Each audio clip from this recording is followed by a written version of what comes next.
Hey, Nick Fuller, Chief Ecological Officer here at Natural Communities.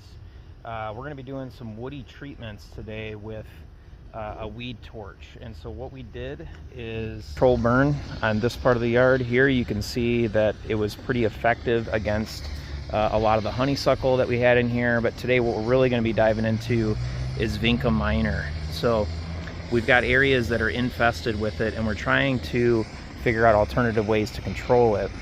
So you can see in here that the burn was really effective, controlled the Vinca minor, at least top killed it, set it back. What we're going to be doing is we're going to have follow-up treatments. This first treatment obviously is not going to kill it.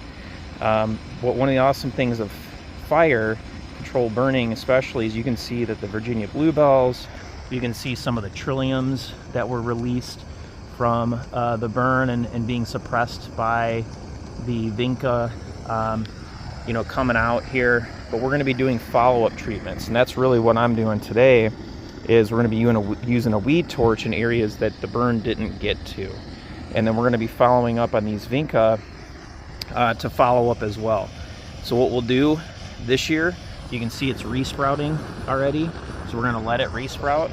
We're going to let it get through the ephemeral season, we're going to let it get through the growing season, and then we will come back here in the fall and we will treat it again once a lot of the native stuff has gone dormant, but it is not dormant. So that'll give it kind of that 1-2 punch. And then the other thing that we're going to be doing is we're going to be overseeding this area with fuels and competition as well. So we're going to be looking at likely native rye cover crops in this section as well. So in our notes here I'll post, but there were some studies that came out of Minnesota where they used native rye cover crops in combination with controlled burning and how that was effective with buckthorn. But you can imagine how that can be applied to honeysuckle.